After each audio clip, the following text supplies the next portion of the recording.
Bienvenue à la première capsule du mois de décembre. Je vous laisse deviner le thème. On est très concept aujourd'hui. Et Noël s'en vient. Vous allez remarquer, puis on remarque à chaque année, il y a comme une accélération du temps vers Noël. C'est quand même une fête importante.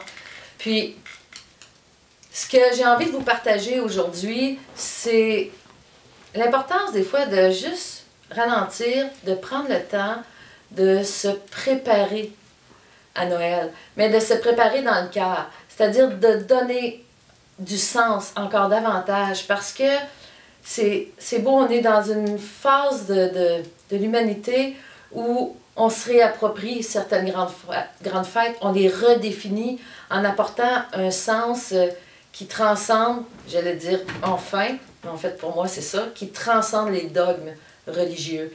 Et puis, pour moi, ça, c'est grand. Dans le temps, certaines religions, ils allumaient une chandelle à chaque dimanche, 3-4 dimanches avant Noël. On appelait ça la période de l'Avent, qui était de préparer l'arrivée. Mais pourquoi on ne prendrait pas le temps de préparer Noël? Et c'est certain que Noël, pour moi, c'est indissociable de Jésus. Et là, j'y vais prudemment, parce que on sait que historiquement, c'est associé à la naissance de Jésus. Et moi, j'ai été beaucoup en contradiction pendant un certain temps parce que je me suis extirpée de la religion pour plein de bonnes raisons.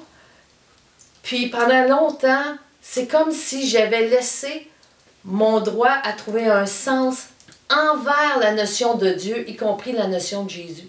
C'est comme si en jetant la religion, j'avais jeté une notion de Dieu puis une notion de Jésus comme si c'était eux autres, le copyright de Dieu puis de Jésus appartenait à la religion.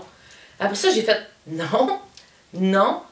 Jésus, comme Bouddha, comme d'autres grands maîtres, j'ai le droit de me laisser inspirer par les écrits, par l'histoire de vie.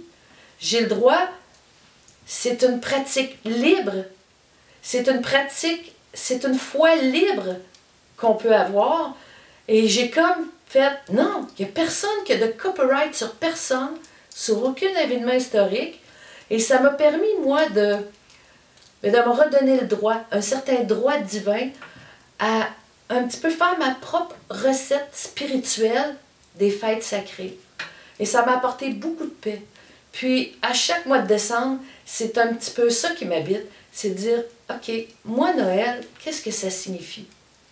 Ça signifie l'abondance, ça signifie une sorte de matérialisation de l'amour, ça signifie la famille, ça signifie plein de choses très profondes. Et dans ma préparation, bien, je prends le temps, à chaque semaine un peu, de me laisser habiter par mon sens à moi, mon sens sacré de Noël, qu'importe les mots mystiques et les symboles mystiques que j'appuie sur cette fête-là.